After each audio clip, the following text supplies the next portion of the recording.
Hola, ¿qué tal? Buenas noches. Bienvenidos a esta su casa, la sección 16, a nombre del maestro Leonel de Jesús Mayor Ganaya, nuestro secretario general. Pues sean bienvenidos. A él le gusta mucho recibirlos aquí en esta su casa a través de este tipo de transmisiones, porque bueno, pues consideramos que estamos cercanos a ustedes y ustedes con nosotros. En este momento, pues a quienes les interesa o están participando en la promoción horizontal por niveles con incentivos de educación básica 2025, esta es la tercera sesión. Esta tercera sesión que estamos desarrollando, bueno, pues está relacionada totalmente con lo que nos pide para el dominio del conocimiento, con los perfiles profesionales, criterios indicadores para docentes, técnico-docentes, directivos, asesores técnico-pedagógicos, supervisores, porque toda esta información está dentro del marco para la excelencia en la enseñanza y la gestión escolar de educación básica. Entonces, es la tercera sesión y dijimos que estamos viéndolo a partir de estos dominios. Y el tercer dominio pues tiene que ver con lo que la maestra, el maestro, el directivo construimos, ayudamos a construir un ambiente favorable para el aprendizaje y la participación de todos nuestros alumnos, niñas, niños, adolescentes de educación básica. Y cuando hablamos de ese ambiente favorable, decimos generar las condiciones propicias para que el alumno quiera estar en la escuela. Lo hemos dicho varias veces, el alumno no quiere venir a la escuela por su propia voluntad, de manera natural, pero cuando llega y si el maestro genera un ambiente en donde a él le favorezca, le agrade, bueno, pues entonces aquí lo vamos a tener todos los días porque sí le interesó, porque sí se sintió atendido por el maestro. Entonces, tenemos que ver en este tercer dominio, pues el conjunto de conocimientos, habilidades y actitudes que el maestro va a poner en práctica para que todos los niños vengan y participen con gusto, que tengan conciencia de lo que están haciendo, que pongan en juego sus fortalezas y al máximo logro del aprendizaje lo estén buscando a partir de lo que tu maestro le estás proponiendo que tiene que hacer, que tiene que escuchar, que tiene que cantar, que tiene que bailar, que tiene que escribir, que tiene que observar, recordando que en el dominio 2 ya revisamos cuáles son las características y cómo aprenden nuestros alumnos. Entonces, en este dominio 3 vas a buscar el ambiente propicio para el aprendizaje y entonces tu maestro tendrás que buscar la toma de decisiones más relevantes para que tus alumnos se sientan muy, muy contentos de estar aquí. Entonces, vas a tener un despliegue de competencias didácticas en la definición de los contenidos de aprendizaje que se propone trabajar según el nivel educativo, según el grado educativo. Tú diseñas esas actividades. Ya dijimos, está el programa sintético, lo transformas en un programa analítico y ese programa analítico lo revisas y a partir de las características de los alumnos con los que estás trabajando, haces una serie de propuestas de actividades enfocadas en una estrategia, a técnicas de aprendizaje y bueno, pues sobre todo en ese ambiente didáctico en donde tú tienes que trabajar para que esas actividades les sean significativas, lleves un proceso de evaluación perfecto, la distribución de los tiempos y la selección de los materiales didácticos que son los más correctos para el alumno. Y como directivo, pues tienes que buscar y apoyar al maestro para que se den con facilidad estos elementos con los que hay que saber. Entonces, ese conjunto de saberes didácticos que debes de tener maestro, que debes de saber orientar ATP directivo a los maestros para que los alumnos puedan aprender, pues corresponde a este tercer dominio. Hay que ver entonces que nos toca en este tercer dominio buscar las estrategias adecuadas para el desarrollo de habilidades de conocimiento, habilidades socioemocionales de nuestros alumnos que nos permita mejor construir las relaciones saludables, respetuosas y empáticas y que el muchacho pueda estar a gusto en la institución educativa para comprender las diferentes situaciones que me presentan con la tarea diaria, responder a ellas de manera adecuada, dando evidencia del aprendizaje y bueno, pues hay que desarrollar el pensamiento crítico y ser responsables del bienestar de la persona porque estamos trabajando para el desarrollo integral. Entonces, de manera general, eso nos pide este tercer dominio. Y el tercer dominio, ya dijimos, se refiere a que los maestros generemos ambientes favorables para el aprendizaje y la participación de todos los alumnos. Entonces, ¿qué nos dicen los criterios? Hay que preparar el trabajo pedagógico para lograr que todas las alumnas y los alumnos a mi cargo logren los aprendizajes. No soy ningún improvisado. No soy cualquier persona que pasó por aquí, vente y entretenme a los alumnos. Soy un profesional de la educación y entonces tengo que preparar mi trabajo de manera pedagógica. Y entonces para ello tienes que utilizar todo el repertorio amplio y diverso que tienes de las estrategias, las actividades, los recursos digitales, materiales didácticos que nos enseñaron en la normal, que me han compartido mis otros compañeros, que en los consejos técnicos hemos revisado, que en la lectura de estos nuevos libros que me da el modelo educativo, bueno, pues yo voy encontrando y identificando y entonces esos, todo acorde al desarrollo de las capacidades, intereses y necesidades educativas de los alumnos con los que estoy trabajando.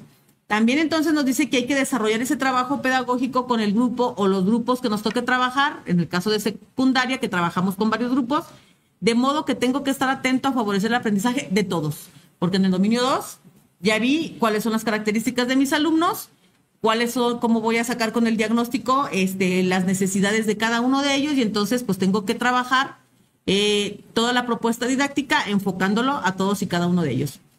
Y bueno, pues dentro del marco de la planeación, el desarrollo de actividades y demás, está el proceso de la evaluación, que no puede quedar fuera, va de la mano con el desarrollo de las actividades que vamos haciendo conforme a la planeación, y entonces tenemos que evaluar de manera permanente el desempeño de los alumnos. Ojo, el desempeño de los alumnos, no la entrega de actividades.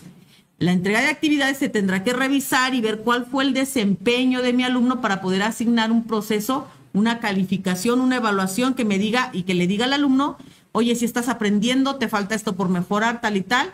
Y entonces, pues también tendremos que tener estrategias diferenciadas, estrategias específicas para ver los avances y los retos que los alumnos van teniendo, pero sobre todo que ellos se den cuenta. Entonces, aquí entra mucho el ejercicio de la autoevaluación, la ecoevaluación, la heteroevaluación que tenemos que tener bien presentes. Para el desarrollo de estos indicadores, entonces, ¿qué tenemos que estudiar?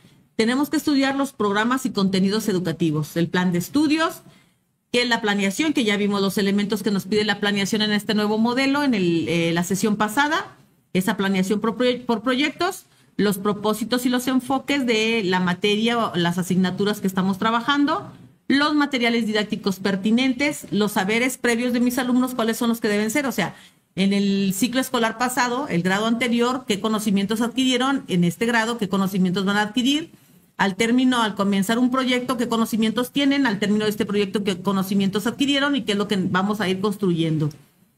Los ajustes razonables que tenemos que hacer a partir de las necesidades de cada uno de nuestros alumnos, las barreras para el aprendizaje y la participación, saber distribuir el tiempo escolar y bueno, estar enfocados a que nuestros alumnos logren el aprendizaje desde lo que yo estoy preparando. Entonces, este dominio es muy importante para identificar el trabajo profesional de los maestros. Y entonces, a partir de esto, vamos a hacer una primera pregunta. ¿Cuál es la diferencia de educar en casa, la familia, entre educar en la escuela con los maestros? ¿Cuál diferencia encontrarían? Me gustaría que escribieran algunas respuestas ahí en el chat. ¿Qué diferencia encontramos? Si decimos, es que la educación se da en casa, a los padres de familia les toca educar a sus hijos. Bueno, y entonces si a los padres de familia les toca educar a sus hijos, nosotros, ¿qué estamos haciendo en la escuela? Bueno, pues también educamos, sí, pero ¿qué estamos haciendo? ¿Cuál es la diferencia entonces entre educar en casa, la familia, entre educar en la escuela, los maestros?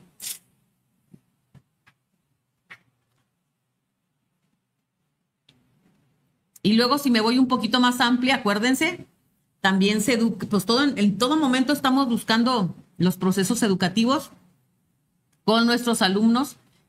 No nada más cuando hablamos de la familia, papá, mamá, pues los hermanos, los tíos, los primos, los abuelos, todos participamos en este ejercicio de la formación de nuestros menores y que a final de cuentas esto es lo que nos está diciendo la nueva escuela mexicana. Bueno, pues es que si estamos nosotros contextualizando y demás y si estamos trabajando, vivimos en un contexto de familia, vivimos en un contexto de escuela, vivimos en un contexto de comunidad, vivimos en un contexto en el que viajamos mucho, vivimos en un contexto en el que estamos encerrados, vivimos un contexto con amigos, vivimos en un contexto sin muchos amigos, pero bueno, entonces cada uno de nosotros tiene diferentes espacios en donde puede aprender. Entonces, ¿cuál es la diferencia de educar en casa, la familia, entre educar en la escuela con los maestros? Y entonces, dejen ver si alcanzo a ver las respuestas. Nos están diciendo que los padres deben de dar las bases, los valores para que los niños puedan tengan mejor desempeño en su vida, que aprendan con ejemplo los valores en la familia. Muy bien. Nosotros nos encargamos de lo académico, en casa se encargan de los valores. Bien. Por ahí van a estar las respuestas que nos están presentando. Alguien más nos dice, se planifica de forma institucional y procesos de enseñanza y aprendizaje. Nos dice, entonces, la diferencia es bien clara. Como papás, no fuimos a la escuela de papás. Nadie nos enseñó a ser papás. No hubo objetivos generales, específicos, particulares. No.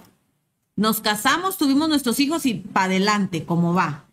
Para llegar a ser maestro, pasaste por un estudio profesional, eres licenciado, estás licenciado, tienes una licencia, un permiso para formar a las personas en el nivel de preescolar, de primaria o de secundaria. A lo mejor no cursaste la normal, pero tienes una licenciatura en una ciencia específicamente y por eso es que trabajas en secundaria, en matemáticas, en la asignatura de matemáticas, en la asignatura de lenguajes, tal y tal. Entonces, esa es una primer diferencia, que como padres no tenemos una enseñanza como tal. La vamos haciendo en la medida que nosotros vamos viviendo nuestras experiencias con nuestros hijos y como maestros no. En lo profesional somos contratados porque somos los mejores, porque somos los que sabemos de todos estos elementos que acabamos de ver. Cuando somos papás, tenemos a nuestros hijos y pues muy bien, qué bonito, qué chiquito, que pues como me va enseñando mi mamá, a cambiarle el pañal, a darle el biberón, a tratar de jugar con él por instinto. Cuando soy maestro, bueno, pues me toca atender a los niños de maternal, sé que tengo que hacerles diversas actividades psicomotrices para que pueda ir mejorando sus movimientos, el escucha, el habla, y entonces ahí está la sistematización del conocimiento. Y entonces, bueno, la diferencia es esa, que nosotros programamos, nosotros planeamos, nosotros buscamos un resultado a partir del conocimiento que tenemos y como padres de familia, pues vamos buscándolo. Y sí, estamos formando en valores en nuestras casas, pero recordando los valores que cada familia tiene, porque tampoco fuimos formados, mira, Marta, estos van a ser los valores que tú vas a enseñar en tu familia. No, como fuimos enseñados por generaciones atrás, nuestros padres de familia, nuestros papás y demás, entonces sí, se enseñan valores y demás, no me obliga que yo como padre de familia, bueno, pues me mandan la tarea y yo tengo que explicarle a mi hijo, no me obliga, no puedo porque no sé, el experto es el maestro. Y entonces, sí, los valores, las formas de vida que tengan en casa, ese es lo que le están enseñando a sus hijos, pero que nosotros igual vamos a trabajar desde las cuestiones académicas, pero también trabajamos la valoral, las habilidades, las actitudinales. Nosotros trabajamos por el desarrollo integral de la persona. Entonces, esa es la diferencia de educar en casa y de educar en la escuela. Pero entonces de ahí nos viene otra pregunta. A partir de eso, entonces, ¿qué tan importante es el trabajo profesional del maestro? Si ya me están diciendo, en la casa hay una forma de educar, sí, sin ninguna formación, pero con los maestros sí. ¿Qué tan importante es el trabajo profesional del maestro? Fíjense bien, no dije el trabajo del maestro, dice trabajo profesional. A mí me pagan por ser profesional. Y la nueva escuela mexicana, pues es lo que está tratando de impulsar con nosotros. O sea, te estoy contratando porque eres el profesional, porque eres el que sabe, porque tú vas a transformar. Entonces, el trabajo profesional del maestro, pues es muy, muy importante completamente en cada una de nuestras escuelas. Y entonces, a partir de ahí, tenemos que revisar cuántos años de servicio tienes en el sistema educativo, cuántos años de servicio, en esos años de servicio has estado haciendo uso de una planeación, porque si estamos hablando que la diferencia entre educar en casa y educar en la escuela es porque tenemos una planeación. En la casa no me organizo para ello. En la escuela me tengo que organizar y debo de tener una planeación. Entonces, yo tengo 32 años de servicio. Marta, con tus 32 años de servicio, ¿todo el tiempo has planeado? ¿Todo el tiempo has hecho un trabajo profesional conforme fue tu contrato? Tu contrato es para que tú cumplas con la propuesta curricular del momento y bueno, pues esta es a partir de la organización que tú haces del trabajo. ¿Cuántos años estás haciendo uso de la planeación conforme lo marcan los lineamientos normativos y curriculares vigentes? Ojo con eso, porque también no voy a planear como a mí me dé la gana, no voy a hacer lo que yo considere. No, aquí nosotros tenemos que apegarnos, como lo mandata el artículo 3 constitucional, a la propuesta curricular que me están presentando y esa propuesta curricular pues abarca desde los contenidos que voy a trabajar, desde las metodologías nos sugieren que vamos a trabajar, desde el enfoque que vamos a darle al proceso educativo, los fines y los principios de la educación tienen que estar ahí bien marcados y en eso voy a trabajar. Entonces, haz nuevamente la reflexión. ¿Cuántos años de servicio tiene? Y de esos años de servicio, ¿cuántos has trabajado de manera profesional? Planeando, evaluando, revisando los elementos normativos y curriculares vigentes. Y bueno, explícate cómo has evolucionado. ¿Recuerdas tú si ingresaste al servicio en los años 70 a los 90? ¿Cuál era la misión de la educación? Debes de tenerla clara porque es lo que tenías que estar trabajando con tus niños. La misión de la educación de los 90 a los 2000, a lo mejor muchos no trabajaron en esa época de los 70 a los 90, pero sí fuimos estudiantes. Acuérdense cómo fuimos que aprendimos. La misión del 2000 al 2011, del 2013 al 2019, del 2019 al 2025, ¿cómo ha sido tu evolución? Y bueno, pues entonces, para tratar de recordar un poquito y hacer memoria de ello, ¿cuántos años de servicio tienes? Y vamos viendo si te acuerdas de la misión de la educación, cómo ha venido transformándose. En los años 70 hasta los 90 se estuvo trabajando con la cobertura, que es, o sea, cubrir en todo el país, que todos los mexicanos supiéramos leer y escribir, que estuviéramos en primaria, nuestro nivel educativo, primaria. Eso es lo que se quería. En los 70 a los 90, fíjense, es hace poquito. De los 70 a los 90, ¿qué se quería? La cobertura. Que todos los mexicanos supiéramos, cursáramos primaria, educación primaria, era nuestro nivel alto de educación, que supiéramos leer, escribir, sumar, restar, multiplicar. Y bueno, dentro de las aulas, el enfoque del maestro era enseñar. El maestro viene a enseñar y trabajábamos desde el conductismo. El estímulo-respuesta, bueno, pues parte de ese ejercicio. A ver, quienes estudiamos en ese tiempo en educación básica, recordemos. La misión de la educación de los 90 al 2000, recuerden ustedes que en el 1992 vino la modernización de la educación básica, que fue un parteaguas, en donde hubo mucha intervención de nuestro sindicato, cabe mencionar, porque nuestro sindicato siempre hemos tenido gente muy preparada. Y bueno, pues hubo ahí un aporte muy importante para el ajuste y el acomodo de estas propuestas, en donde, bueno, pues se comenzó a beneficiar a los maestros a partir de lo que es carrera magisterial. ¿Y qué se buscó en los 90 al 2000? La integración de la educación. Entonces, ¿cómo la integración de la educación? Ah, muy bien, ya tenemos a la población mayoritariamente que saben leer, escribir, ya cursaron la primaria. Bueno, pues ahora aquellos que no lograron estudiar la primaria y hay que buscar que se integren al sistema educativo y que todos podamos tener una educación, y el nivel se eleva a secundaria. El nivel obligatorio es secundaria. Entonces, avanzamos un poco más de primaria a secundaria en los 90 y 2000. ¿Qué se busca? Cambia completamente el enfoque de lo educativo. Ya no se busca que el maestro enseñe, ya no. Ya te piden que el maestro ayude al alumno para que aprenda. Ese es el enfoque, y entonces cambia del conductismo al cognoscitivismo, en donde los procesos cognitivos de trabajo con los alumnos pues tienen que ser la herramienta principal para el desarrollo del aprendizaje. Y entonces hay que buscar esas estrategias adecuadas para que el alumno con sus procesos mentales pues vaya adquiriendo ese aprender.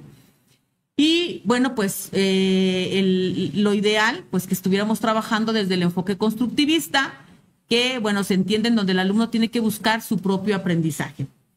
Del 2000 al 2011 nos dicen, ya no nada más queremos la cobertura, que vengan, no, ya no queremos integración, ya queremos que estén integrados, pero que se sientan incluidos. Sí tenemos a todos los alumnos aquí en este salón, pero luego no hay una buena relación porque este niño tiene alguna situación especial o diferente, tal y tal, y entonces se sienten como que no están bien atendidos. Ah, bueno, pues entonces cuando nos hablan de la inclusión nos dicen, no, es que aquí no hay ninguna característica diferente. Aquí todos venimos a aprender, cada quien desde las habilidades, de sus herramientas personales que tiene. El maestro tendrá que buscar para que el alumno se sienta atendido y que se sienta parte del equipo, se sienta parte del grupo, se sienta parte de esta comunidad. Y entonces es una educación inclusiva, sigue siendo el nivel educativo más alto secundaria. Seguimos buscando que el alumno aprenda con los procesos cognitivos y el constructivismo, pero nos dan un agregado. Hay que trabajar en el marco de la competencia, en donde el alumno tendrá que competir consigo mismo, el competir. el hecho de que yo me revise, me analice y diga qué tanto estoy aprendiendo, cómo lo estoy aprendiendo, para qué lo estoy aprendiendo, estos conocimientos que yo tengo, dónde los voy a aplicar. Cuando hay una situación de una tarea, un compromiso, una respuesta que tengo que dar, ¿qué pongo en juego? Mis conocimientos y mis habilidades y cómo respondo a las situaciones. Entonces, ese es el marco de las competencias que nos están marcando hasta el 2011. Viene el cambio al 2013 al 2019 en donde nos dicen, no, ya no nada más es la educación inclusiva, ya es una educación para todos. Esta educación hay que pensarla para todos, pequeños, grandes, medianos, todos. Con alguna necesidad específica, resuelve, ayúdale a resolver. Gente brillante, perfecto, que esté aquí y ayúdala a que se supere. El nivel educativo, nos dicen en el país, pues es a bachillerato. Entonces ya no nada más, ya pasamos del nivel secundaria, ahora queremos que la mayoría o la totalidad de la población en México tenga un nivel de bachillerato, un nivel de conocimiento sea bachillerato. Seguimos con el enfoque de que el alumno aprenda bajo los rasgos de la calidad. O sea, ya no nada más es aprender, sino que aprenda y con calidad desde el enfoque cognitivismo, constructivismo y las competencias, pero nos agregan aprendizajes clave. Es decir, todos los conocimientos con las tecnologías de la información y la comunicación, el Internet nos vino a traer toda la información. Y entonces decían, el que tiene el conocimiento es el que tiene el poder. Pues el conocimiento está en el Internet. Entonces todo el mundo puede hacerse del conocimiento, ahí ya no hay ningún problema. Ahí es que el maestro ayude al alumno a tener las herramientas necesarias para que le guste aprender y que aprenda a partir de revisar. Y bueno, pues ahí están las redes, ahí está el Internet y puede aprender todo lo que quiera. Pero bueno, entonces nos dicen ahora en la escuela, todo es importante, pero hay aprendizajes claves que son básicos que el alumno debe aprender. Y a partir de esos aprendizajes claves, bueno, pues ya se engarza con todos los demás. Aprendiendo esto el alumno, todo lo que venga en el mundo lo podrá resolver. Entonces de ahí se denominan los aprendizajes claves. Y viene entonces ya, para cerrar esta parte, a partir del 2019 con la nueva escuela mexicana que nos dice, bueno, es una educación inclusiva y para todos. O sea, aquí ya cabemos todos, universal, nos marca el artículo 3º constitucional. Y entonces la educación obligatoria en México es desde educación inicial hasta educación superior. Oye, Marta, pero ¿por qué marcan como educación obligatoria si no van todos? Bueno, es que le obliga, cuando eres menor de edad, le obliga a los adultos a llevarte, a acompañarte, a buscar los medios para que puedas recibir la educación. Le obliga a los padres de familia a acompañar, le obliga a los maestros a atender, le obliga al Estado a abrir las escuelas, las áreas, los espacios necesarios para que se cumplimente este mandato. Y entonces nos damos cuenta pues que se están abriendo muchas universidades para poder atender este mandato constitucional y bueno, pues el deseo, a final de cuentas, como propósito de que todo el país logre cursar la educación formativa, la educación profesional, desde educación inicial hasta el nivel superior. Seguimos con el enfoque de aprender a aprender, desde el paradigma desde el cognitivismo, el constructivismo, y bueno, nos marca el artículo 3º constitucional que ya no busca la calidad, sino que sea excelencia. ¿Cómo se va a entender la excelencia? Como el mejoramiento integral para que la persona logre su máximo logro de aprendizajes en el desarrollo del pensamiento crítico y el fortalecimiento de los lazos entre la escuela y la comunidad. Es decir, que lo que tú aprendas aquí en la escuela, todo ese saber, lo lleves al desarrollo de la comunidad. Y que lo que tengas de aprendizaje en la comunidad, lo transformes y igual, viceversa, lo lleves y lo traigas, en donde las familias cobran un papel muy importante porque, bueno, ya dijimos, es aprendizaje lo que se da en casa, pero vamos a ver hacia cuál es el enfoque de la necesidad social. Entonces, a partir de esta revisión, te vuelvo a preguntar, ¿cuántos años de profesional trabajo tienes tú? Si has estado trabajando desde los enfoques que te pide la propuesta curricular. Y bueno, con esto decirles que, así como ven en este esquema, pues el currículum de la educación en general de una nación en progreso no debe permanecer estático. Y como vemos, nuestras propuestas curriculares han venido evolucionando del 70 al 2025. Bueno, pues sí hay movimiento y ojalá que pues los maestros sí estemos trabajando en ello. Y bueno, hay que ver, hay que reconocer también si verdaderamente hay transformación. Yo recuerdo mi etapa de cuando yo fui estudiante de primaria y ahora veo a los niños de esta etapa, me digo, tengo que encontrar diferencias. Si no encuentro diferencias, entonces, ¿qué estamos haciendo? quien me diga, es lo mismo que el alumno no venga a la escuela y que esté en su casa. Entonces, ¿qué estás haciendo? La verdad, entonces, ¿para qué nos contratan? Tiene que haber una diferencia y tiene que ser una diferencia muy marcada de transformación. Y entonces, un currículum nacional no puede permanecer estático, tiene que estar en movimiento constante si queremos que sea una nación de progreso, y pues ya vimos que nuestro currículum ha estado evolucionando. Entonces, ¿qué nos pide la propuesta curricular en este momento? Bueno, pues es una propuesta humanista en donde nos dice que el centro del universo es el ser humano y estamos trabajando con el humanismo. Promueve al ser humano como la visión racional, creativa, crítica, capaz de transformar al mundo. Eso somos los seres humanos, capaces de transformarnos a nosotros mismos y transformamos el mundo. Busca la nueva escuela mexicana un humanismo mexicano, viendo un mexicano viendo por otro mexicano, es decir, apoyándonos, esos lazos de solidaridad, de empatía, de respeto, de reconocimiento por el otro. Entonces, ese es el humanismo mexicano, ver un mexicano por otro mexicano y ayudarnos, ¿verdad?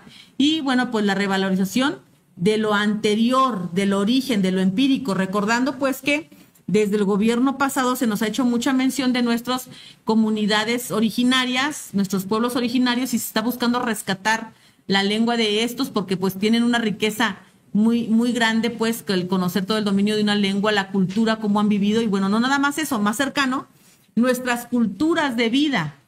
Ya les decía yo que si en un salón de clase hay 50 alumnos, son 50 culturas las que se conocen ahí, porque traen una herencia cultural con la familia que han sido heredadas conforme ha pasado el tiempo. Por ejemplo, las cuestiones de los alimentos, que es muy dada aquí en México, pues las familias que hacen el mole, las familias que hacen el pozole, los tamales, tal y tal, ¿quién las enseñó? No fueron a una escuela las mamás para aprender eso. Ya últimamente, pues que hay escuelas de chef, bueno, pero eso es diferente. Cuando nosotros como madres de familia, como hijos en la familia, pues no sabemos preparar los alimentos porque ha sido la comunicación, revalorizar el origen de dónde venimos aprendiendo. Y pues de dónde aprendemos, de nuestras abuelas, de nuestros abuelos.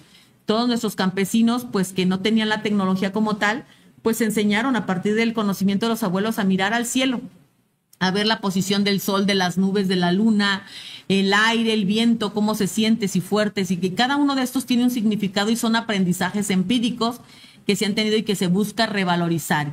Y que esa revalorización nos lleva al reconocimiento de las teorías del origen, en nuestro caso, aquí en México. Y bueno, nos dice que toda propuesta curricular responde a las necesidades del gobierno en turno. Y bueno, aquí es donde los invito a que revisen el proyecto de nación, qué es lo que nos están diciendo en esta parte de lo social, en lo educativo, y entonces a partir de esa revisión, pues nos vamos a dar cuenta que cuando habla el presidente de la República o la presidenta en este momento o el gobernador del estado, en materia educativa está en un marco de un proyecto educativo de nación o de estado y que nosotros debemos de conocer. Este se hace a partir de un diagnóstico nacional y bueno, pues presenta metas planteadas para el tipo de ciudadanos que se necesitan. Y entonces esa formación se da en las instituciones educativas. ¿Qué necesitamos? Gente, intelectuales, obreros, con más, con menos cultura, con menos conocimiento. Bueno, pues si ya nos están diciendo que de educación inicial hasta superior, bueno, pues necesitamos una gama de personas preparadas para todo tipo de trabajos. Y entonces se plasma todo esto en un proyecto de nación. Y en este caso el proyecto de nación, que es la nueva escuela mexicana, se presenta como el proyecto educativo denominado de la Cuarta Transformación, que así lo presenta el gobierno en turno y está derivado de un orden jurídico constitucional establecido en el artículo 3º constitucional. Y bueno, esta propuesta incluye como política pública el plan de estudios para la educación preescolar, primaria y secundaria en el 2022 que se nos presenta. Y entonces, esto es lo que nos pide este dominio, que tenemos que conocer y reconocer para implementar el plan de estudios, los programas de estudios de preescolar, primaria, secundaria, educación especial, educación física, tal y tal, todos estos, para poder tener este tipo de ciudadanos que estamos necesitando. Entonces, a nivel constitucional, la nueva escuela mexicana plantea, a partir de algunos principios rectores del proceso formativo, como la democrático, lo nacional, hay que contribuir a la mejor convivencia humana, y esto que le suena a los principios que debemos de cumplir y a los fines que debemos de cumplir según lo que mandata el artículo 3º constitucional. Hay una base epistémica de la nueva escuela mexicana que está entendida como la normatividad desde donde se construye el conocimiento científico. Y entonces resulta muy importante que nosotros los maestros tenemos que conocer de dónde viene, cómo se da, qué posicionamiento ideológico, filosófico, epistemológico tiene esta nueva escuela mexicana. Y bueno, pues todo está relacionado en este momento con lo que se le denomina el pensamiento del sur. Este pensamiento del sur implica que nosotros revisemos los procesos de formación docente para que no haya una confusión de lo que aquí se está pidiendo. Y entonces, las epistemologías del sur nos dicen que hay que revisar esa posición de emancipación frente a las formas de producir y validar el conocimiento tradicional. Es decir, hay que criticar, hay que juzgar, hay que revisar, pero no criticar por criticar, sino para analizar y para ver que todo lo que se nos ha dado de manera científica, por supuesto que ha sido benéfico para la humanidad, la ciencia, el avance de la tecnología, pero también tenemos que ver cuando nos habla de la emancipación, a ver, espérate, revélate tantito.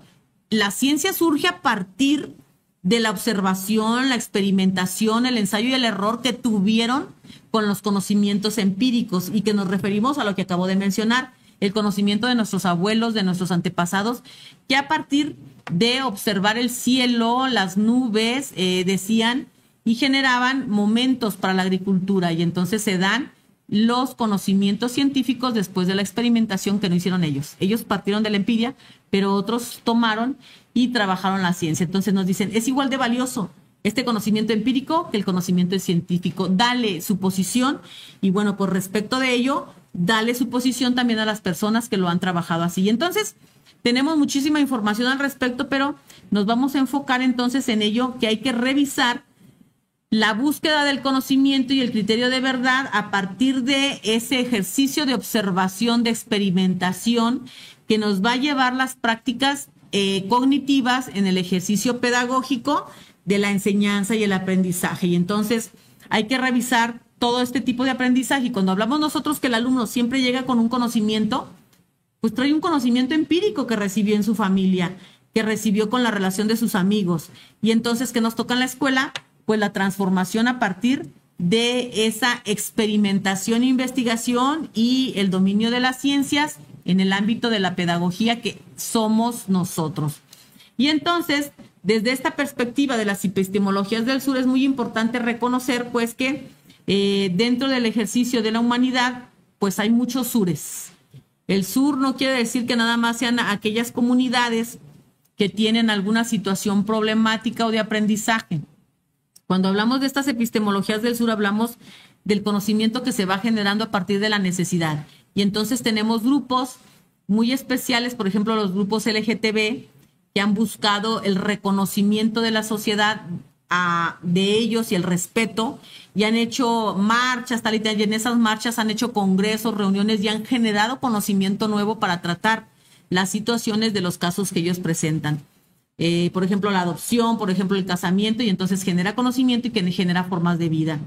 Por ejemplo, estas madres que sin ser investigadoras, pero que han perdido a sus hijos, a sus esposos, y que se han puesto, que han agarrado el camino de la búsqueda, la investigación, el rastreo, y que de alguna u otra manera han aprendido a dónde buscar, con quién relacionarse sin que nadie les diga cómo. No estudiaron una licenciatura para ello, pero pues el instinto y la necesidad las ha hecho buscar pues este tipo de situaciones. Si nosotros revisamos nuestras comunidades indígenas, pues estas comunidades han tenido muchos conocimientos de todo tipo.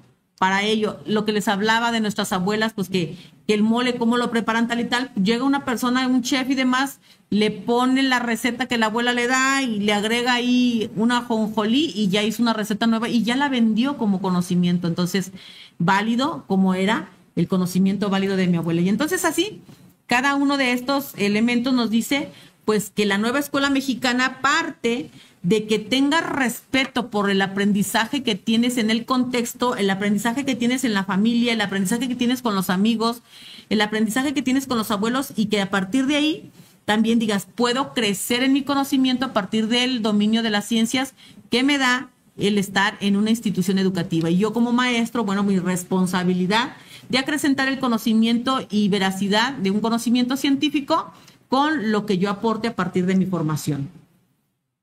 Este es el primer tema. Siguiente tema que vamos a revisar. Bueno, nos presenta dentro del marco de la nueva escuela mexicana un texto que se llama Un libro sin recetas para las maestras y los maestros, en la fase 3, en este caso, en donde nos dice que hay que revisar la evaluación formativa. ¿Qué tiene que ver la evaluación formativa y la calificación? Una y otra. Entonces nos dice que esta evaluación formativa, a la hora de que nosotros estamos trabajando en las aulas con nuestros alumnos, pues tenemos que verla como un proceso continuo, que tenemos que identificar los avances y las dificultades, las oportunidades que se les presentan a nuestros alumnos con el propósito de mejorar la enseñanza y el aprendizaje. Es decir, si yo estoy planteando que mi alumno tiene conocimientos, parte siempre de los conocimientos previos, hay un conocimiento en él, y en el momento que yo le doy las estrategias, las técnicas, las tareas adecuadas para que él las resuelva y aprenda, entonces mi proceso de evaluación está ahí a la par. Tengo que ir revisando qué tanto va aprendiendo y si no, para mediar con él y valorar cómo podemos mejorar lo que ha aprendido hasta este momento o lo que le falta por aprender. Y en cuanto a calificación, dice, bueno, la calificación es parte de este proceso de evaluación, pero es el reflejo numérico que le vas a dar a partir de validar un desempeño. Entonces no puede ser nada más a ojo de buen cubero. Si yo estoy planeando una serie de actividades, estas actividades tienen un propósito específico que el alumno tiene que aprender. Y esas actividades, como van siendo graduadas, pues también la evaluación tiene que ser graduada. ¿Qué va aprendiendo? Y tiene que ser graduado lo que va aprendiendo para poder darle un valor numérico, pero tiene que tener una escala estimativa cualitativa. Y bueno, se propone diferenciar claramente ambos conceptos mediante los criterios y evidencias que el alumno nos esté dando. Entonces, es parte de esa formación profesional que los maestros tenemos que dar. ¿Cuáles son las evidencias y criterios claros? Bueno, pues el docente, en el momento que comienza a trabajar con sus alumnos, una planeación tal, tiene que decirles cuáles son este proyecto, qué actividades lleva, para qué les sirven, cómo los van a practicar, cómo los van a implementar, y entonces tiene un valor y tú me vas a dar evidencia de lo que has aprendido, y entonces evalúas cada periodo. Es decir, cada proyecto tú vas a estar evaluando, cada planeación tú vas a estar haciendo un proceso de evaluación, porque hay quienes me dicen, es que yo hago el encuadre para todo el año. No, jamás. Tendrías que hacer un encuadre por planeación, por proyecto, porque es un aprendizaje que vas a trabajar de manera específica con el alumno. Entonces tienes que darle a conocer un encuadre. ¿Qué evidencias tiene que presentarte el alumno? Se sugiere que en este momento también elabores rúbricas claras y comprensibles para que el alumno sepa cómo va avanzando en la medida que va pasando las actividades de este proyecto, y que promueva la transparencia y el desarrollo de una cultura de análisis colectivo. Es decir, no puedes decir, ya acabó el alumno, muy bien, aprendió esto. No, vamos haciendo un análisis colectivo, un ejercicio de metacognición para que a manera natural el alumno repase por sí mismo, pero ayude a repasar con todos los demás. Y bueno, pues si estamos hablando de un aprendizaje en donde por comunidad se da, tiene que ser un aprendizaje en lo colectivo. Nos habla también este libro del diseño contextualizado del programa analítico. Acuérdense que nosotros partimos de un programa sintético, y ese programa sintético lo debemos transformar, vamos a ver más adelantito, en un programa analítico a partir de la contextualización de los contenidos que nosotros estamos revisando, que vamos a implementar en esta comunidad. Entonces, estos contenidos deben atender las características, intereses, el entorno y la comunidad del grupo. Por eso es que tenemos que, lo que hacíamos antes con la dosificación, eso es como lo veo el programa analítico. Tú tienes tu programa sintético, lo revisas, lo analizas, contextualizas a las necesidades de tus alumnos de la comunidad y lo vuelves a rehacer como un programa analítico en este caso. Y bueno, plantea la co-construcción de secuencias didácticas significativas y pensadas desde la realidad, el aula y la comunidad. En un momento que tú ya contextualizaste, tienes tu programa analítico, pues es importante que construya secuencias didácticas centradas en las necesidades de los alumnos, y con ello pues los docentes van a reforzar su autonomía profesional en el sentido y del aprendizaje. Ojo con esto, permítanme tantito. Hoy se me está secando más la boca.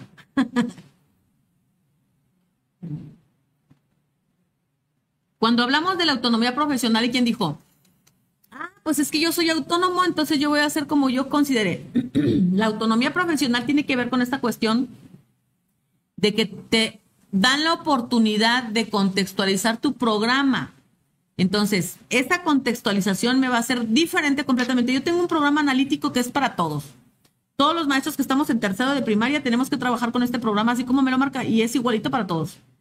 Ah, pero mi autonomía profesional me la dan cuando te dicen, muy bien, este programa sintético contextualízalo a las necesidades de tus alumnos en tu dominio número 1.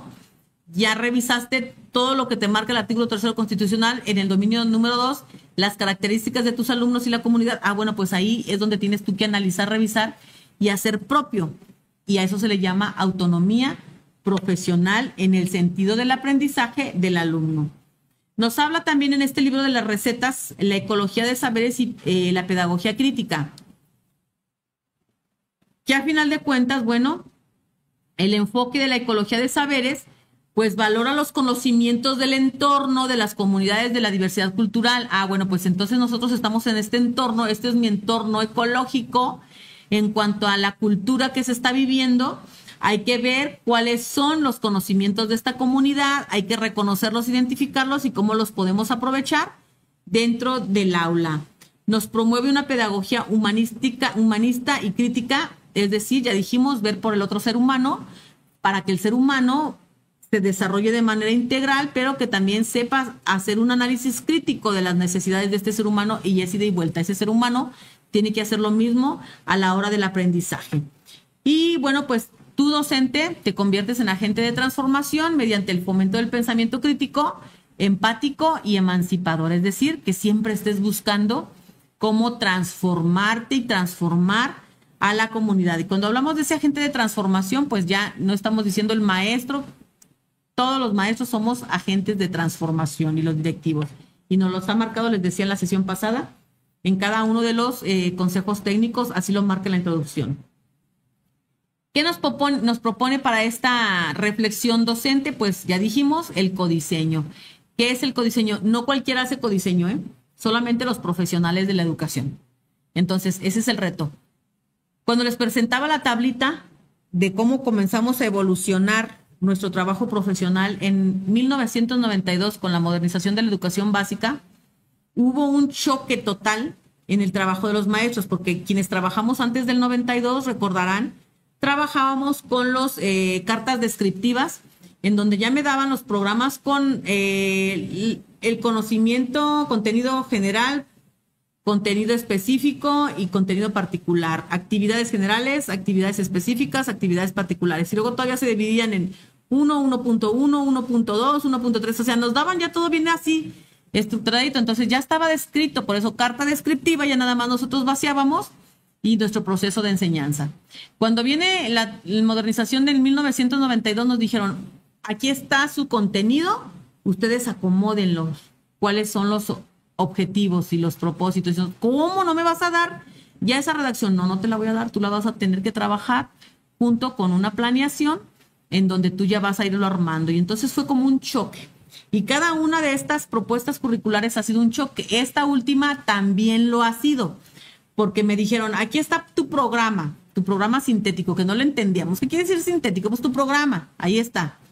Pero este programa tú lo vas a transformar a la realidad, al contexto, de manera tal que vamos a tener programa sintético y un programa analítico, y tantos programas analíticos como maestros existen en el país.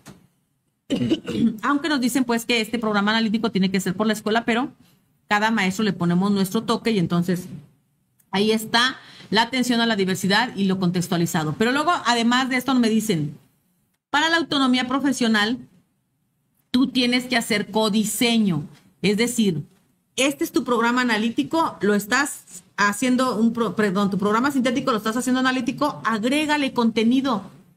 Ese contenido que te hace falta, según lo que tú analizas en la comunidad, agrégale un contenido. Pero para agregar un contenido no nada más es decir, ay, pues voy a agregar esto. No, tienes que hacer tu diagnóstico, ya lo vamos a decir más adelante, pero entonces ese es un trabajo del profesional. Y entonces nos dicen, tienes que utilizar para que reflexiones el consejo técnico escolar, para que hagas este análisis de los programas y hagas la transformación y llegar al codiseño. Y bueno, pues el objetivo de que hagas una reflexión docente es fortalecer tu autonomía profesional, que ya dijimos cuál es la autonomía, que sepas implementar y desarrollar a la perfección lo que tiene que ver con esta propuesta curricular. Y bueno, ¿qué es el codiseño en educación básica? Ahora sí, bueno, pues el codiseño es un proceso colaborativo donde todos juntos, nuestra comunidad escolar, vamos a realizar una planeación contextualizada y vamos a transformar la propuesta curricular nacional según las necesidades. Es decir, ya dijimos, transformamos el programa sintético en programa analítico con un codiseño. Y en este proceso de formación, apropiación permanente, porque no nada más, al inicio del ciclo escolar lo hicimos, pues a lo mejor el intermedio, a lo mejor el próximo ciclo escolar le agregamos, le quitamos, esa es nuestra facultad. Vamos a seguir revisando los contenidos y contextualizarlos y ver cómo podemos nosotros atender con estos nuevos contenidos las situaciones de carácter regional, local, contextual y situacional de mi proceso de enseñanza y el proceso de aprendizaje de mis alumnos. Es decir, facilítense el trabajo, todos nos están diciendo. Facilítate el trabajo, maestro. Oye, pero ¿cómo me voy a facilitar si es un montón de trabajo? No, es que si, en la medida que tú lo vayas entendiendo, te vas facilitando el trabajo porque vas involucrando a tus alumnos desde pequeñitos, desde preescolar. Se pueden incluir en este ejercicio del codiseño. ¿En qué consiste el codiseño? Entonces, en una reflexión crítica de mi contexto, del entorno, de los saberes de mis alumnos, en la creación conjunta de estrategias didácticas y significativas, en los ajustes continuos a partir de la práctica y evaluación formativa, y se estructura pues con estos pasos: un diagnóstico contextualizado, la definición de propósitos, diseño de actividades secuenciadas, selección de material y recursos y la evaluación que no nos debe de faltar. Y bueno, pues ahí está en ese esquemita el punto de partida del codiseño. Este esquemita lo estuvimos trabajando hace 2 ciclos y yo espero que pues lo tengan bien afianzado porque este es base pues de lo que estamos trabajando para que ustedes contesten su examen. Y entonces el programa analítico, ya dijimos, es el análisis del contexto socioeducativo de la escuela y bueno, consiste en reconocer las condiciones socioeducativas de la escuela, la lectura de la realidad, le llaman ellos, el diagnóstico que hemos hecho durante tanto tiempo. ¿Pero qué nos piden? Analízalo, profundízalo para que te dé resultado con los alumnos. Luego viene, después de ese análisis y contextualización, que identificamos y clasificamos situaciones problemáticas. Bueno, hay que revisar nuevamente el programa y si no encontramos contenidos que me den respuesta a lo que acabamos de ver en nuestro análisis de la realidad, la lectura de la realidad, bueno, entonces cuando nosotros podemos incorporar contenidos locales que no se encuentran en el programa, pero que vimos diagnosticados que es necesario tratarlos.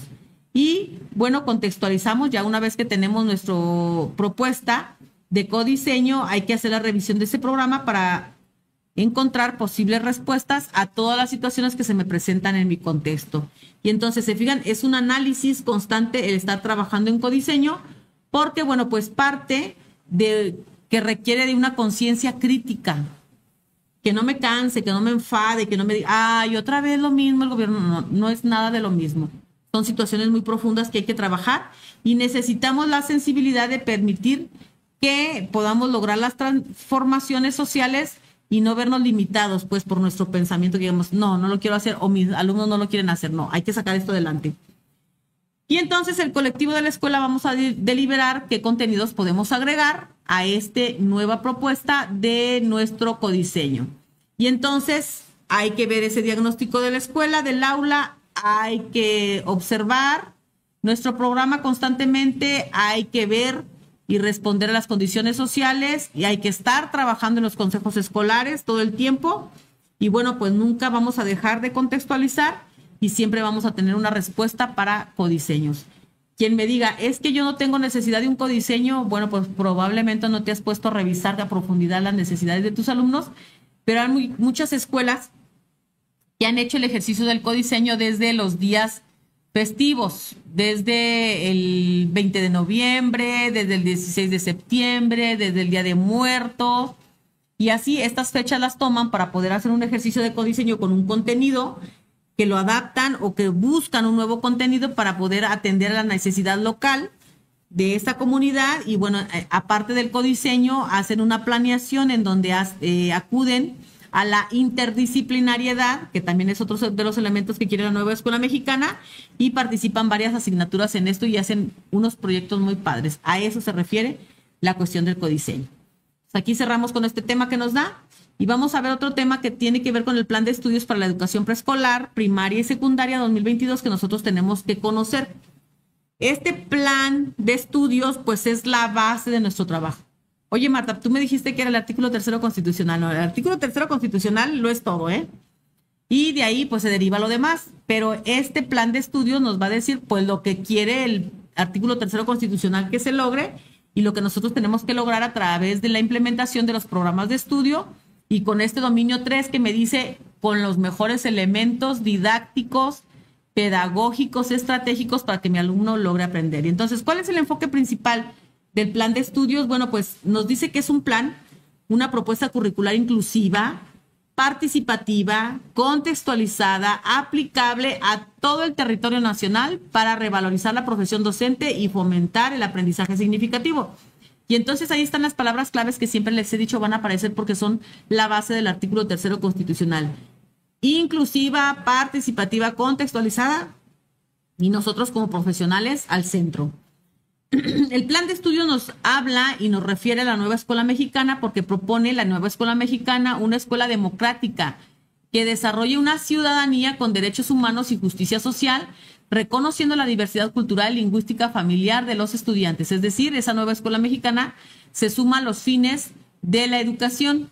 Y la respuesta nos dice que surge esta nueva escuela mexicana como una respuesta al impacto que tuvimos con la pandemia, porque en este periodo de pandemia, bueno, pues hubo muchas situaciones que a lo mejor muchos dicen, yo no la viví, pero hubo tantas familias que desaparecieron, muchos integrantes que ya no se volvieron a ver, que no pudieron despedirse y que las emociones estuvieron a flor de piel, que esa relación del abrazo que nos caracteriza a los mexicanos no lo hubo, esos besos, esa cercanía porque teníamos miedo y mucha gente quedamos en esa situación, ¿verdad? Y entonces nos dice, bueno, la nueva escuela mexicana viene porque hay que revalorizar, hay que querernos, hay que vernos como seres humanos y hay que ver el respeto por nuestros mayores y hay que ver, entonces se fijan la cercanía, el contexto, de ahí que surge pues la nueva escuela mexicana como parte de fortalecer y dejar a un lado de nuestra vida el COVID-19 sin pues pensando más bien que pudimos haber desaparecido como humanidad, pero que aquí estamos y tenemos que hacer las cosas por lo mejor. Los pilares de esta política curricular nos dice, bueno, pues que la nueva escuela mexicana en el plan de estudios marca un derecho humano a la educación, nunca la discriminación, revalorización del profesorado y la autonomía docente y los propósitos curriculares centrados en la vida de ¿quién? Del alumno, que fomente pensamiento crítico, que exista la interculturalidad, la igualdad de género, la salud y el cuidado por el medio ambiente. Y ahí volvemos al artículo 3º constitucional. Se fijan, no nos perdemos. El marco curricular de este plan de estudios se enfatiza en la interculturalidad crítica, el pensamiento crítico, la inclusión, la igualdad de género y la salud como ejes transversales. En todo momento tendremos que trabajar con estos elementos. Y plantea una formación ciudadana que integre dimensiones democráticas, sexuales, comunitarias, sin que haya una situación de exclusión, sino que más bien incluir. El plan de estudios de educación básica nos habla de preescolar, primaria y secundaria y organiza el currículum en 4 campos formativos que integran los saberes de manera interdisciplinaria y se los voy a presentar un poquito más adelante.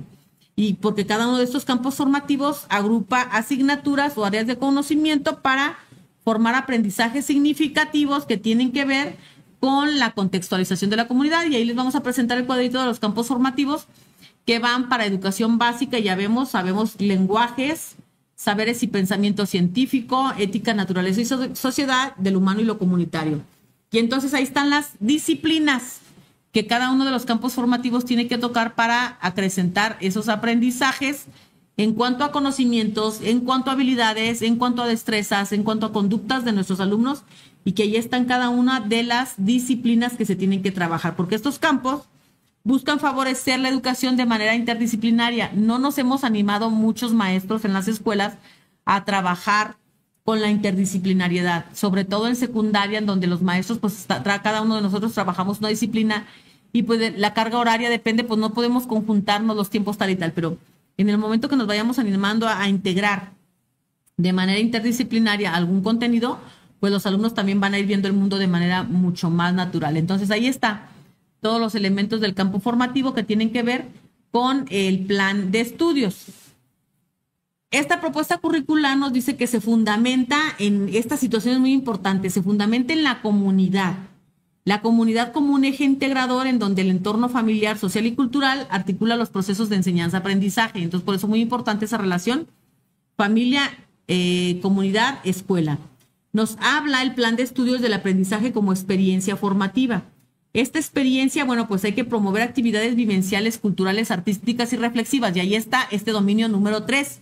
Maestro, para que el alumno logre aprender, tú como profesional, tú que sabes planear, tú que sabes interaccionar entre las necesidades del alumno, la propuesta curricular, entonces promueve actividades vivenciales, culturales, artísticas y reflexivas. Reconoce que hay saberes locales que favorecen el diálogo y el conocimiento escolar cotidiano. Entonces, cuando nos ponemos a hablar con los alumnos de, oigan, ¿cómo les fue en la feria de aquí de la comunidad este fin de semana? No, pues les aseguro que no nos acabamos en cuanto a información, es parte de. Nos dice el plan de estudio que introduce las estrategias de codiseño, que ya dijimos. El codiseño se da a partir del programa sintético que se adapta y se genera a las necesidades de la localidad. Hay una integración curricular real porque nos pide la interdisciplinariedad, la problematización, el uso de proyectos colectivos centrados en la comunidad, la ciencia y los valores. Entonces, en resumen, el plan de estudios 2022 reafirma la educación como un derecho humano, propicia una escuela democrática, empodera al maestro siempre y cuando éste se dé cuenta que tienes el poder de la autonomía profesional y la formación continua, está en tus manos. Nos establece un currículum flexible y contextualizado porque articula de manera transversal la inclusión, el género, la salud, el pensamiento, la interculturalidad, el arte y demás. Y favorece la participación comunitaria. Si se dan cuenta, este plan de estudios, bueno, pues está completamente relacionado a lo que nos mandata el artículo 3 constitucional y a lo que obliga la Ley General de Educación. Pasamos a otro tema, a complementar uno que ya comenzamos.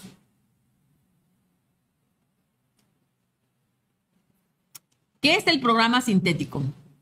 Bueno, el programa sintético es el último, es el nivel de concreción curricular que se da en el aula, que se da en la escuela a partir de lo que nos ofrece el diagnóstico nacional y que nos dice qué contenidos se deben enseñar y nos dice cómo se debe enseñar y nos lo presenta por fases. La fase número 2 es preescolar, primaria fase 3 hasta la 5 y secundaria es la fase 6. ¿Cuál es el insumo que tenemos nosotros para el trabajo? Bueno, pues es un programa, un documento, un programa sintético que sirve de base flexible para que los colectivos docentes contextualicen, adapten y codiseñen contenidos según su realidad en lo local. Y es un formato por fase, se estructura por fase, no por grado, con continuidad aspiral y formativa. Es decir, partimos del menor a mayor conocimiento, de menor a mayor grado de complejidad en el ejercicio taxonómico. Los elementos centrales del programa sintético son, bueno, pues por campos formativos, que tenemos los 4 campos formativos de lenguaje, saberes, pensamiento científico, ética, naturaleza y sociedad y del humano y comunitario, que ya lo vimos. Tiene contenidos esperados, que en cada campo se especifican los temas y saberes que el alumno debe explorar con esa fase. Tiene los PDA, procesos de desarrollo de aprendizaje, que son las rutas posibles o métodos por los cuales los estudiantes van construyendo dichos contenidos y un pensamiento, ya dijimos, en espiral. Los contenidos se retoman, profundizan y complejizan en fases posteriores, no son lineales. Yo les he dicho siempre, agarren el programa de preescolar, de primaria y secundaria y van a encontrar los contenidos, son lo mismo. ¿Qué es lo que cambia? La gradualidad, la complejidad, por eso nos habla de una espiral. Y entonces el programa sintético pues es todo nuestra herramienta de trabajo. La estructura operativa, que es por fase del programa sintético, nos habla de un panorama de fases, es decir, cada una de las fases que les acabo de mencionar, preescolar, primaria y secundaria, tiene una descripción por edades, tiene características de desarrollo del alumno y características del contexto con el que tienen que vivir los estudiantes. Por ejemplo, en preescolar se hace énfasis al juego, en primaria se hace énfasis al aprendizaje de la lectoescritura y así vamos viendo cada uno de ellos. Algunas especificaciones del campo, bueno, la finalidad general, pues es que se da el programa sintético durante educación básica y son enfoques adaptados a preescolar, primaria y secundaria con contenidos definidos para cada una de las etapas. El tránsito funcional de este programa sintético es que parte de una lectura de la realidad nacional, porque acuérdense que este programa sintético es de orden nacional, tiene una selección de contenidos y una formulación de programas a partir del programa analítico. Y bueno, pues aquí les voy a presentar un comparativo entre lo que es el programa sintético y el programa analítico. El programa sintético, bueno, pues es nacional y tiene fase por fase, como ya dijimos, a partir de las edades de los alumnos. El programa analítico es local y va grado por grado en el ciclo escolar. El programa sintético es una guía flexible para contenidos y procesos. El programa analítico es un documento operativo anual ajustado al contexto. Anual porque el próximo año, a lo mejor esos contenidos ya los resolví, voy a trabajar otros contenidos que me surgen en la comunidad. El programa sintético, la SEP define contenidos y procesos. En el programa analítico, tú docente adaptas esos contenidos que te da la SEP o generas unos nuevos a partir de tu realidad escolar. El programa sintético me marca que incluye procesos, pero no localmente concretos, procesos generales. Y el programa analítico sí me da procesos más adaptados, integrados a saberes locales y agrega también contenidos. El programa sintético no tiene una secuencia ni plazos específicos. Tú lo puedes adaptar, acomodar o ajustar conforme lo contextualizado que vas a hacer en el programa analítico. Entonces, en el programa analítico sí tenemos que definir temporalidad para estos contenidos, una metodología específica y una evaluación que también me tiene que llevar como resultado. Entonces, ahí están los comparativos del programa sintético y el programa analítico. En esta explicación vamos a volver otra vez al libro de Sin Recetas para los Maestros y Maestros, pero en la fase 6 que tiene que ver con secundaria, pero igual, ya les he dicho, los contenidos aplican para todos, porque al final de cuentas todos trabajamos en educación básica y nos da elementos para cumplir todos.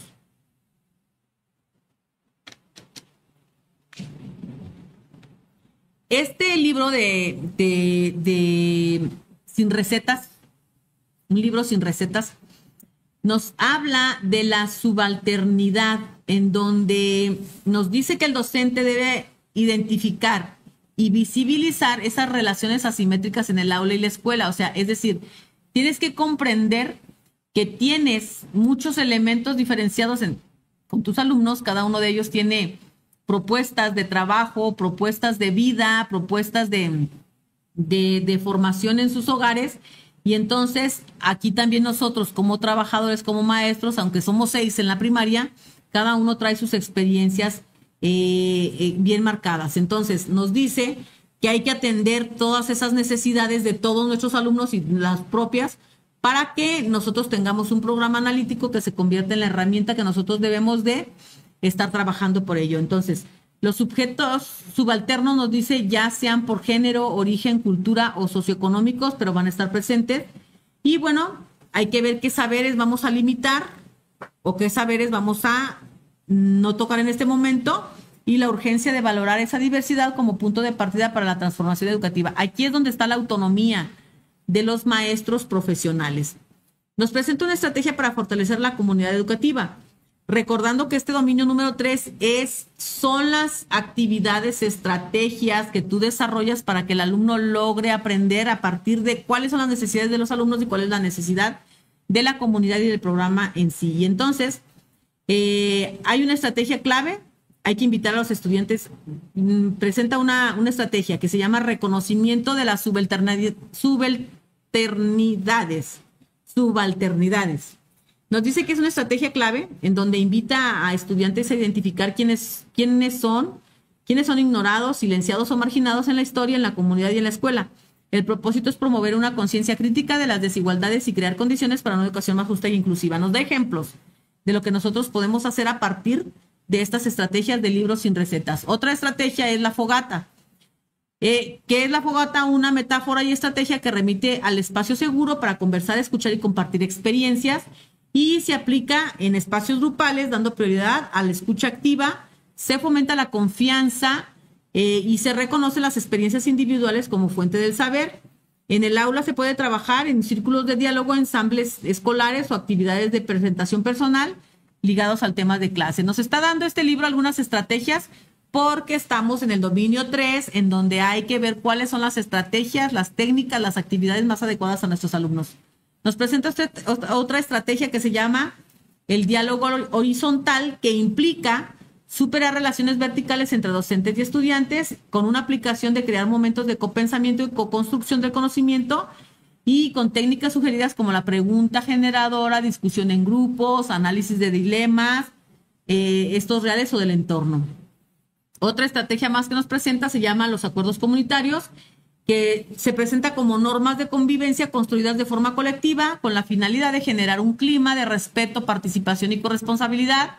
Por ejemplo, elaborar un decálogo del grupo basados en valores como la solidaridad, el respeto, el cuidado mutuo. Se fijan que en los reactivos muchos nos preguntan sobre los reglamentos y demás. Otra estrategia más, la sistematización de experiencias, que tiene que ver con recuperar documentos, analizar el proceso vivido en las actividades o proyectos. ¿Qué valor le vamos a dar en esto? Bueno, pues permite mejorar prácticas docentes y reconocer avances o áreas de oportunidad de manera colectiva. Dos estrategias más, acciones transformadoras, que tiene que ver con desarrollar proyectos escolares con base en problemáticas reales de la comunidad. Hay que diagnosticar el entorno, hay que diseñar propuestas, por ejemplo, de reciclaje, inclusión, memoria histórica, ejecutarlos y hacer un ejercicio de evaluación. Otro más, la evaluación dialógica y formativa, que tiene que ver con que hay que evaluar no solo el producto final, sino todo el proceso del aprendizaje mediante el diálogo y la reflexión. Y bueno, que hay que utilizar instrumentos, rúbricas, co-construidas, portafolios, autoevaluación, narrativas, tal y tal.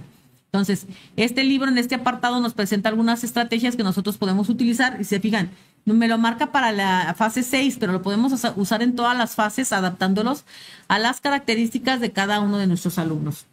Nos dice este libro, Sin Recetas, que la educación comunitaria y de vida cotidiana tiene proyectos escolares que cobran sentido cuando se articulan estos proyectos escolares con la vida cotidiana y las necesidades reales de la comunidad. Entonces, te sugiere que estos proyectos de planeación que tú llevas, los proyectos que vimos la sesión pasada, pues busques ubicarlos a las necesidades reales de los alumnos. Cuando nos habla de una emancipación educativa con la evaluación formativa, pensamiento crítico, interculturalidad, bueno, pues quien logre tener estos ejercicios bien claros, una formación evaluativa, yo como maestro, y que mi alumno también entienda que me están evaluando y me están formando para yo entender o corregir lo que necesito. Bueno, pues estoy trabajando también para un pensamiento crítico en donde mi vida va a tener impacto y bueno, pues entonces estoy buscando la emancipación. Cuando hablamos de emancipación es buscar lo diferente, proponernos, animarnos a hacer lo diferente con la seguridad de que sé hacer lo que voy a hacer. Y bueno, la interdisciplinariedad con la cuestión del protagonismo docente como agente de cambio y la transformación de lo local y lo cotidiano. Entonces, maestro, tendrás que buscar ese ejercicio interdisciplinario. En general, estas estrategias que nos presenta el libro Sin Recetas promueven una pedagogía crítica, participativa y situada, que es lo que tenemos que hacer nosotros en este dominio 3.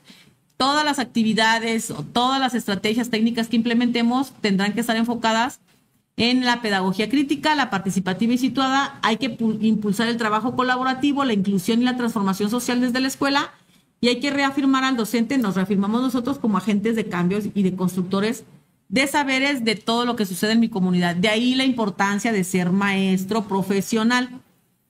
La receta. En estos libros, este libro nos dice que hay que visibilizar y analizar las subalternidades, descubriendo las dinámicas del poder y exclusión.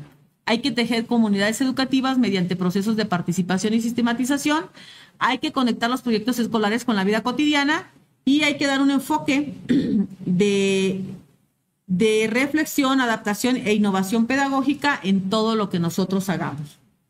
Bueno, pues por más que sigamos leyendo libros, pues ahí está, ese es el enfoque, no hay más que buscarles, que hay que trabajar para el pensamiento crítico, hay que trabajar centrados en el alumno, hay que trabajar a partir de contextualizar los contenidos, hay que trabajar bajo el interés de los alumnos, hay que trabajar con el mecanismo o con la metodología profesional que nosotros sabemos.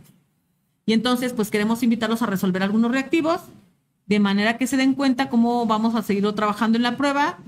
Saben que hay que contestar desde el deber ser. El deber ser es lo que me marca la norma, lo que tendría que estar haciendo las escuelas, que ojalá lo estemos haciendo de la mejor manera. Y bueno, pues ya dijimos que para lograr un mejor resultado en esta resolución de los reactivos hay que practicar. Entre más practiquemos y practiquemos, pues mejor vamos a encontrar la estrategia adecuada para poder resolver un reactivo. Entonces vamos con el reactivo número 1.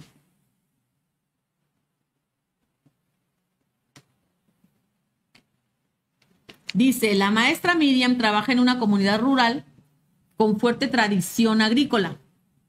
Nota que sus estudiantes pierden interés cuando usan ejemplos del libro de texto urbano. Pregunta, ¿Qué acción refleja que Miriam contextualice el currículum nacional? Acuérdense, la estrategia, hay que preguntarle, pregunta qué me estás preguntando, déjame te entiendo. Ya que la identifiqué, por ejemplo, aquí, pues nos está hablando de un caso de una maestra que vive en una comunidad rural donde tiene probablemente muchos paisajes, animales, muchas cosas que ver. Y ella trabajando con sus alumnos le dice, ay, pues vámonos al libro de texto. Pues ve que sus alumnos no les llama. Probablemente estoy pensando que allá afuera tendrán más en la realidad que ver. Y entonces me dice la pregunta, ¿qué acción refleja que Miriam contextualice el currículum nacional? Ah, estamos hablando de la contextualización de lo que me están presentando. O sea, yo trabajo en un ambiente de tradición agrícola, a cómo estoy contextualizando la propuesta curricular, ¿verdad? Que me están dando. Y entonces ya identifiqué qué es lo que quiero. Ahora hay que ver los conceptos claves, ya los vimos. Hay que ver los enunciados y eliminar el que consideremos no nos sirve. A, repite los contenidos del libro sin modificación. B, ajusta los contenidos de aprendizaje a las características del grupo. C, aplica una misma planeación a todos los grados escolares. Y entonces, les recuerdo que entre los compañeros que están observando, están un grupo de asesores de aquí de la sección 16 que nos apoyan muchísimo. Si hay alguna pregunta y demás que encuentren por ahí de los compañeros participantes, compañeros asesores, les pido por favor si les pueden contestar y demás. Háganle sus comentarios, somos un gran equipo aquí en la sección 16. Y bueno, revisando sus respuestas, me dicen que se inclinan hacia el inciso B. Vamos viendo si su respuesta es el inciso que ustedes mencionan. Y la respuesta correcta entonces, pues sí, es el inciso B. Muy bien. Siguiente reactivo.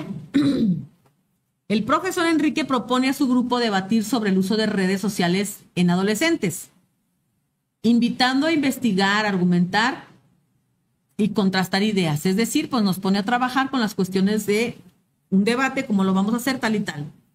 La pregunta específica es, ¿cuál de las siguientes prácticas contribuye al desarrollo del pensamiento crítico en el aula? Acuérdense que estamos trabajando para el pensamiento crítico. A, memorizar las fechas históricas. B, resolver problemas con una sola respuesta correcta. O C, analizar diversas posturas frente a un tema actual. Y entonces, ¿qué es lo que estaríamos nosotros haciendo? Pónganse en el lugar de Enrique. Acuérdense, estamos hablando preescolar, primaria, secundaria, incluso aplica para media superior también, porque estamos trabajando casi de un mismo enfoque. Y entonces, ¿cuál es la respuesta correcta que me están ustedes señalando? ¿Hacia dónde se inclinan?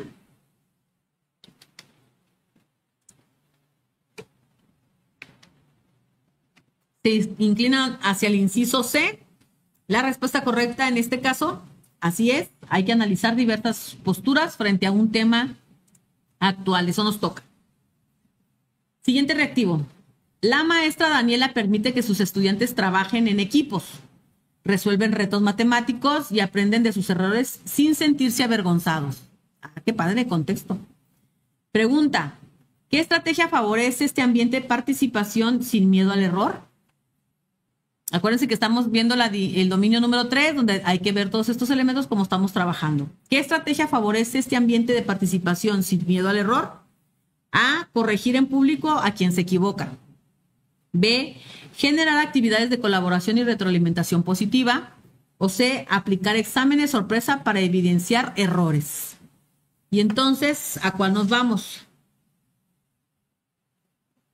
Dice, ¿qué estrategia favorece este ambiente de participación sin miedo? Y entonces estamos viendo que se inclinan hacia el inciso B. Generar actividades de colaboración y retroalimentación positiva, por supuesto, siempre hay que estar del lado de nuestros muchachos. Siguiente reactivo. El maestro Oscar tiene un grupo con estudiantes hablantes de lengua indígena y otros con discapacidades leves. Planea actividades que permiten diferentes formas de expresión y participación. Ese es su caso. La pregunta, ¿qué actitud demuestra Oscar al valorar la diversidad del grupo? A, divide al grupo por niveles de rendimiento. B, aplica una evaluación única para todo el grupo.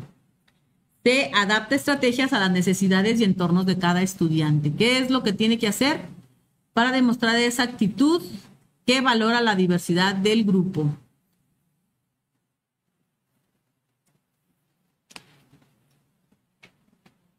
Acuérdense que partimos del dominio 2, donde tenemos el diagnóstico de nuestros alumnos, quiénes son, cómo aprenden y que siempre tenemos que estar trabajando para que ellos obtengan el mejor resultado. Se inclinan hacia el inciso C.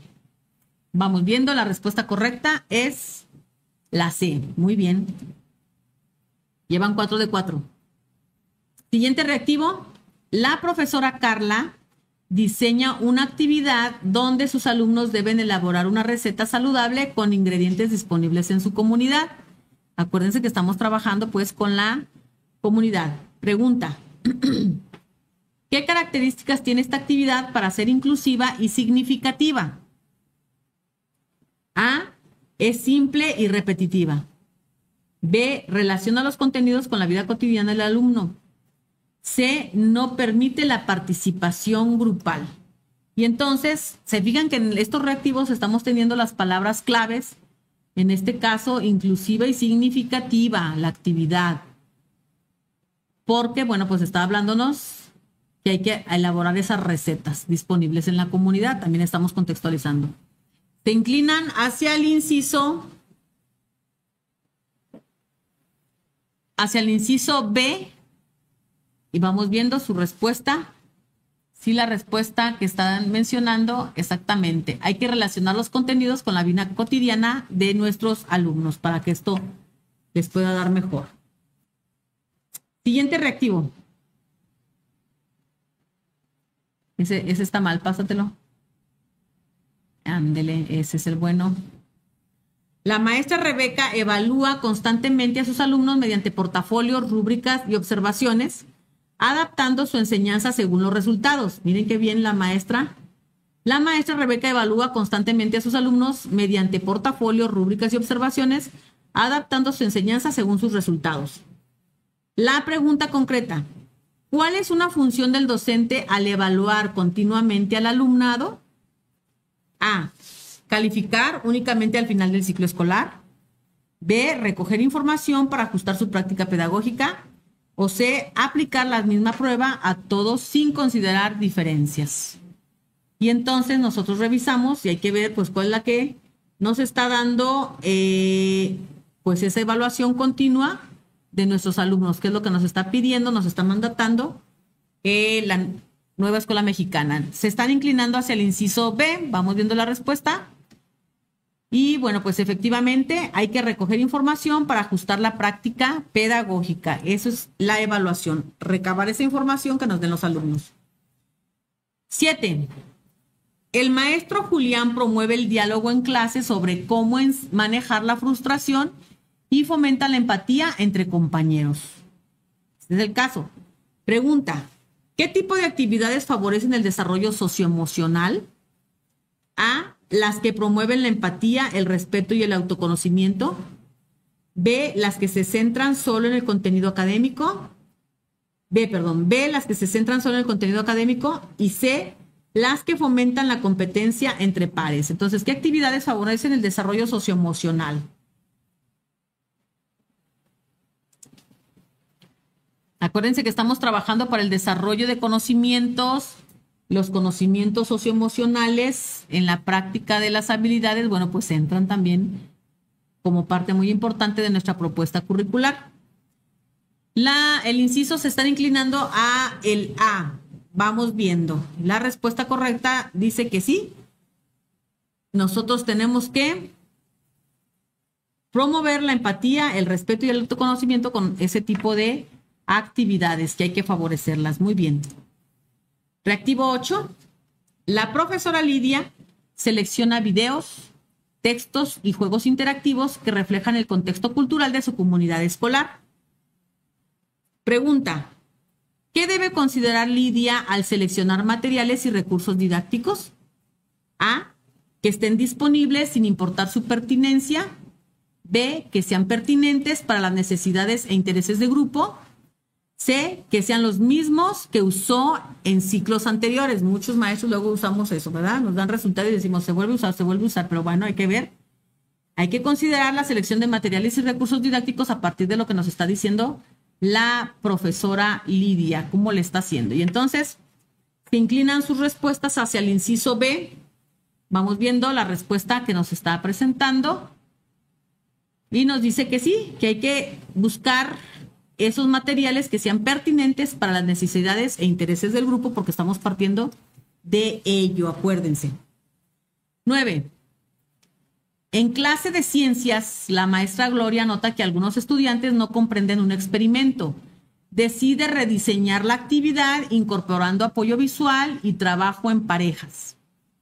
Pregunta: ¿qué debe hacer Gloria para eliminar barreras de aprendizaje? A. Ignorar la situación para no retrasar el programa. B. Realizar ajustes para evitar barreras en el aprendizaje. O C. Repetir la actividad sin cambios hasta que entiendan estos muchachos. A ver, ¿qué es lo que tenemos que hacer para eliminar las barreras de aprendizaje? Eso está claro y concreto. ¿Qué nos toca hacer como profesionales de la educación? Acuérdense, en el deber ser. Siempre pensar en el deber ser. Y me dicen que la respuesta se inclina hacia la B. Cuando digo se inclina, no quiere decir que todos contestan esa. Ya veo que algunos contestan A, otros C. Pero la respuesta correcta en este caso es la B. Realizar ajustes para evitar las barreras en el aprendizaje. Exactamente. 10. El maestro Andrés inicia sus clases escuchando dudas, validando opiniones y guiando con claridad y respeto a sus estudiantes. Pregunta: ¿cuál de las siguientes acciones evidencia una comunidad asertiva entre docentes y estudiantes? Que me den esa evidencia de esa comunidad asertiva. A. Dar instrucciones sin permitir preguntas. B. Escuchar activamente y responder con respeto. C. Regañar cuando los estudiantes interrumpen. Una acción que evidencie una comunidad asertiva entre docentes y estudiantes. Y entonces vemos que las respuestas están variaditas. No, están empezando. Y se inclinan hacia el inciso B. Por ahí veo alguna A. Vamos viendo la respuesta. Muy bien, hay que escuchar activamente y responder con respeto, que es el inciso B. Reactivo 11. En una escuela primaria, un estudiante informa a su maestra que ha sido víctima de burlas constantes por parte de un compañero. La maestra lo reporta al director, quien convoca al comité de convivencia escolar y se activa el protocolo. Ándeles, ¿qué creían? ¿Que aquí en los reactivos no les iban a hablar de protocolos? Pregunta: ¿qué establece el artículo 23 en relación con las responsabilidades de la comunidad escolar ante un caso de acoso escolar? A. Solo la dirección debe actuar cuando haya evidencia física del acoso. B. Todos los integrantes de la comunidad escolar están obligados a intervenir conforme al protocolo. C. Los casos de acoso se deben remitir únicamente a las instancias externas. ¿Qué es lo que tenemos que hacer en caso de una situación que se presente en donde se está siendo víctima de burlas constantes por parte de un compañero o un estudiante? Sus respuestas se inclinan hacia el inciso B. Le damos, por favor. Donde dice sí, la B: todos los integrantes de la comunidad escolar estamos obligados a intervenir conforme lo marca el protocolo. Si nos toca intervenir, pues tenemos que participar. Esto no puede ser solamente instancias externas. El problema se genera dentro, pues dentro tenemos que buscar la mejor respuesta, solución en beneficio, pues, de quien está en esta situación de conflicto. Último reactivo del día de hoy. Dice: en una secundaria, aquí lo marca específico, pero ya dijimos, preescolar, primaria y secundaria, 2 alumnas discuten y una de ellas reporta que ha sido hostigada verbalmente por semanas. El docente orientador organiza una sesión de mediación y el comité promueve actividades de sensibilización sobre acoso escolar. Pregunta: según el artículo 26, ¿qué se debe hacer en el primer nivel de atención ante una situación de posibles acoso? A. Aplicar medidas punitivas inmediatas contra el agresor. B. Esperar a que los padres resuelvan la situación fuera del plantel. C. Implementar medidas preventivas de sensibilización y mediación dentro de la escuela. Estos dos últimos reactivos corresponden al dominio número 1, donde nos marca la cuestión de la normatividad, lo que marca el artículo 3º constitucional, la Ley General de Educación, y en este caso los derechos la Ley de los Derechos de las Niñas, Niños y Adolescentes, y todo lo que tenga que ver con las cuestiones de la normatividad. Estos 2 últimos reactivos pertenecen a él, el resto, los 10 restantes, pertenecen al dominio 3, que revisamos el día de hoy. En materia de atención, a partir del profesionalismo del maestro, cuestiones didácticas, pedagógicas para resolución del aprendizaje en el aula.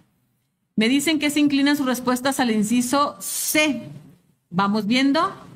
Y miren muy bien, hay que implementar medidas preventivas de sensibilización y mediación dentro de la escuela. Nos toca, maestros.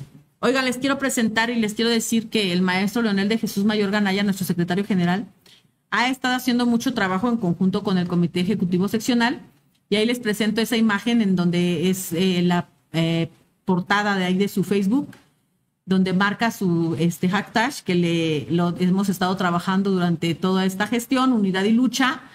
Él siempre ha buscado que recuperemos los derechos que arbitrariamente nos quitaron, y porque es la nueva etapa de la sección 16. Entonces revisen, por favor, métanse al Facebook del maestro Leonel de Jesús Mayor Ganaya y van a encontrar muchísima información.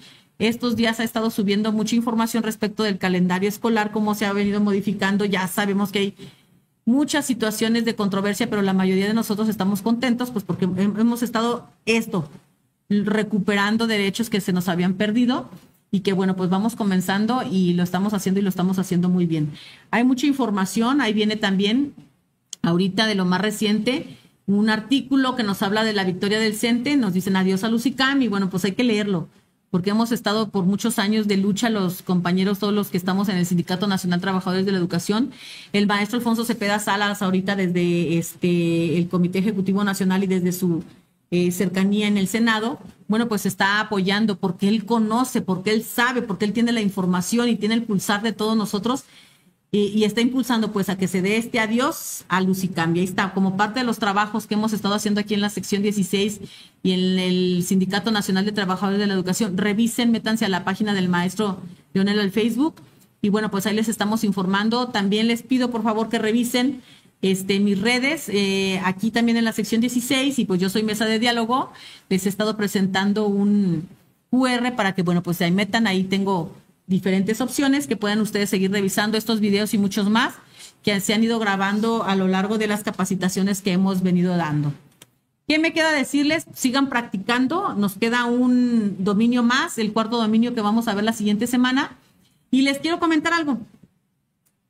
La siguiente semana terminamos con los 4 dominios para la promoción horizontal de manera general, pero en 2 semanas más voy a dar así como de manera general las lecturas que tienen que ver con los directivos para esto de la promoción horizontal, porque esto de manera general pues nos impacta a todos, pero hay algunas lecturas específicas para directivos y se los voy a dar en 2 semanas para que estén atentos. Pueden meterse también aunque no sean directivos, pues se van a promover algún día y tienen la relación con sus directivos para que sepan por qué se manejan las cosas como se tienen que manejar en las escuelas. De pronto no entendemos por qué el director se comporta así, porque tiene una responsabilidad muy grande, porque el supervisor, el director, el jefe de sector, conforme va el nivel de jerarquía en cuanto a tu función, pues la responsabilidad es más grande.